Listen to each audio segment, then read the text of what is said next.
Hi, very good morning to you.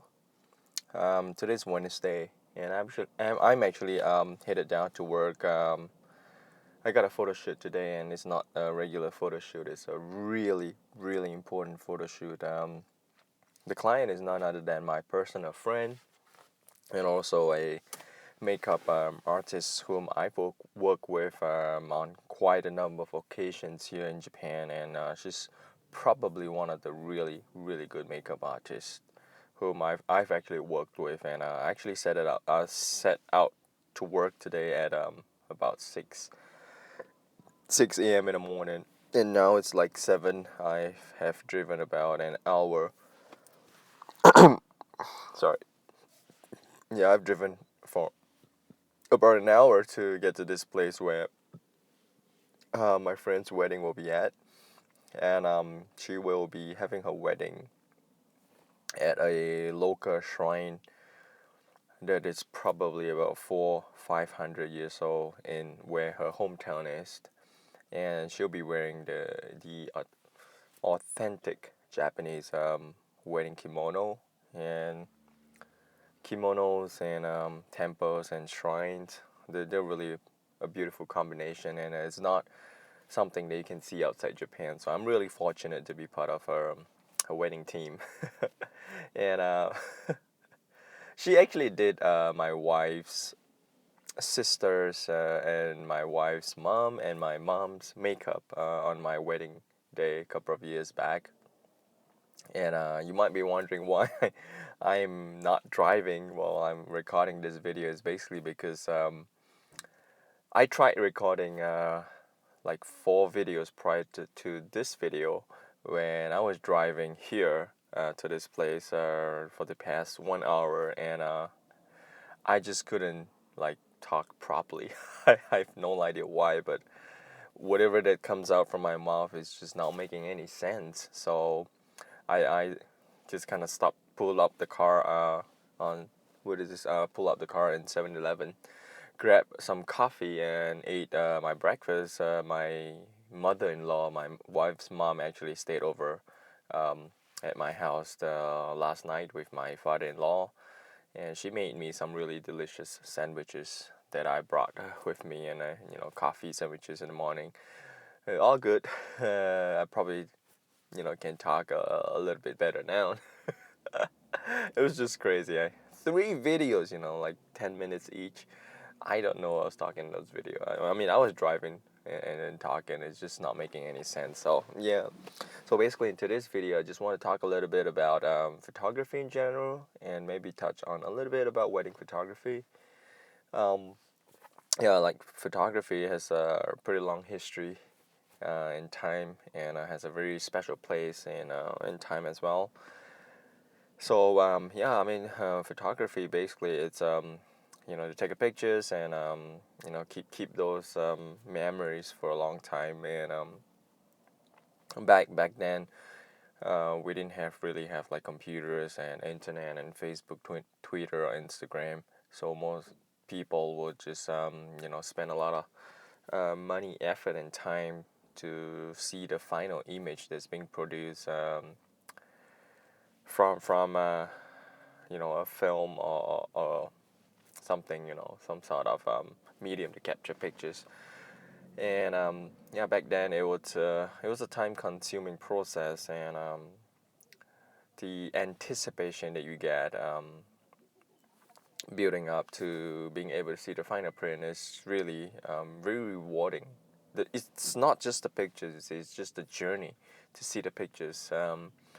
I grew up in the 80s, so I grew up in a time where there's still a lot of film cameras around. Back then in the 80s, most pictures were still taken on film cameras, and we didn't have computers and Photoshop and Lightroom and Bridge and anything from Adobe to tweak the photos. And so basically, yeah, you just take a pictures, and then when the film ends, you just drop them at a local lab and tell them to develop the pictures, and they just develop your pictures for you. And one roll of film you can take about like 36 pictures, and some films you take 24 pictures. So Yeah, those were the days, you know. But these days, you know, everyone pretty much own a camera of some sort, you know.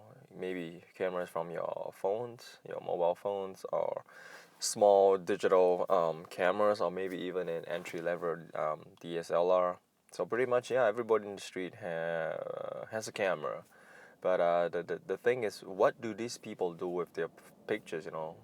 After they've taken the pictures, do they upload, you know, the pictures onto Facebook, Instagram, Twitter, and all this three comes in a set, okay? And maybe they upload them to their blogs and stuff, or maybe they just keep all the pictures and everything onto their hard disk. So most people these days don't really print the pictures, and you know, someday if something would happen, you know, if your hard disk would crash, um, you know, your computer would crash. I mean, technology these days is pretty much stable, but you know, what if, the question is what if, you know, something would happen and you didn't print the pictures, then all this data suddenly just got damaged, you know, they couldn't be recovered, and you know, they get damaged and you can see the pictures. So you know, if that days, God forbid, should happen, you will lose all those good memories. So yeah, I mean, what I'm trying to say is that these days printers are not really that expensive. Maybe everyone should just start printing their own pictures. You know, if you're not gonna send it to the lab, you know, let the professional guys print for you. Get a cheap printer, you know, and some printing papers.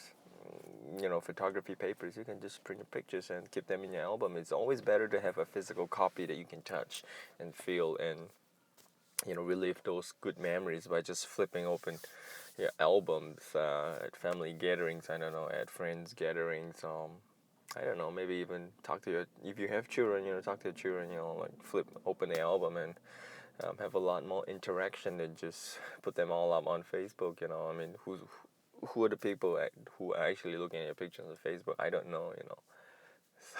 So yeah, I mean, the times have changed, but certain traditions, you don't break them. You just continue because there's a reason behind it, and the reason is valid. You see. So yeah, I mean, that's the one thing that I really want to talk about photography, because yeah, I see a lot of people um, not that I see a lot of people, but I've actually heard stories of, you know, people not being able to read the data from a disk, you know, like a couple of years back, and then you know, how are they gonna go about recovering all those data, you know, corrupted data or something. So yeah, it's kind of sad.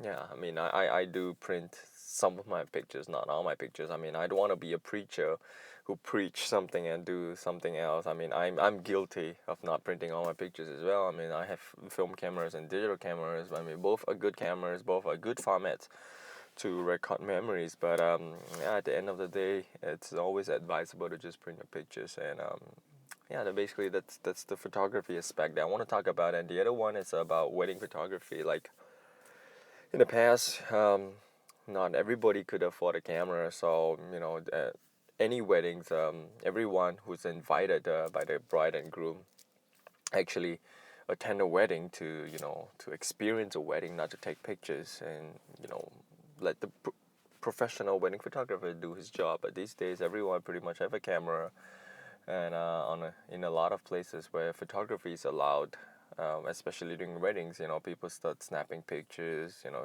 from their iPhones and this, that, and that is what I'm totally okay and perfectly fine with people taking pictures during wedding, because you know, everyone have their own reasons for taking these pictures. But if you're taking pictures just to upload them onto Facebook and stuff like that, maybe you should think about the wedding photographer first before, you know, getting into the line of fire, because um, I'm sure most wedding photographers will agree with me that if, you know, most of the time where we are assigned to take wedding pictures at a wedding, and you know, sometimes we get really really good scenes coming up, and you know, when we're going in for the kill, you know, somebody with a iPhone or something, maybe a brother from the bride and groom, maybe a mother, maybe a relative, maybe a good friend, I don't know, just come into a line of fire and just ruin the entire image. I mean, we as wedding photographers, I don't know about the rest of the wedding photographers, but for me, I don't shoot pictures like from a tripod perspective. I run around, I shoot from top, bottom, left, right, anyway. I treat every wedding assignment like a war zone, and what I have in my hand is an instrument of precision engineering. Is pretty much like a rifle that a soldier holds, going into a war zone. So yeah, I run around and take wedding pictures from all different angles and have all the bases covered and stuff. So we move around. I mean, I move around, but sometimes, when you line up a shot that is so beautiful, like the perfect shot, somebody would just come into a picture and ruin everything. I mean, that 1 second of difference, there's nothing much I could do. I couldn't move anyway. I couldn't. It's just not possible to, in such a certain situation. It's just not possible to just go somewhere else and change your position and shoot the pictures from a different angle. Especially if you're using like a telephoto lens, you can see like just right there, and then somebody just come into your picture. I mean, that really is just not good. So, my advice to any guests who are attending wedding these days, if you want to take pictures, fine, but try not to use your strobes, because if you use flashes and strobes and stuff that it's not color corrected to the venue,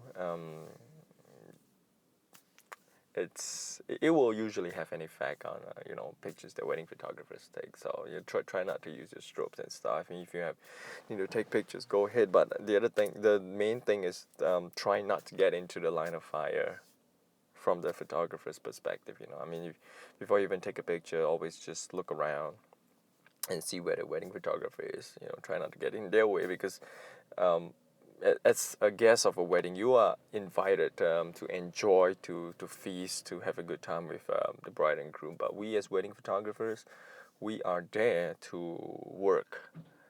And this really important day of the bride and groom, the beginning of the first day of them being a family, they entrust this special day to us, and we take responsibilities, to capture all these memories. So if a guest or somebody comes into a really good picture, like a kiss scene or something, and we fail to produce pictures, we get into trouble, but not the guest.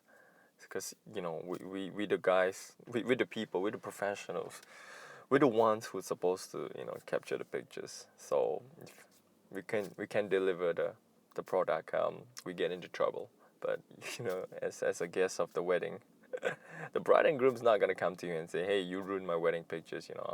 I hate you" or something. They're not gonna do that. They're gonna come at us. So always spare thought for us and also for the bride and groom. I mean, enjoy the wedding, and let us do our work. Basically, that's my only complaint. About wedding photography and whatnot. So.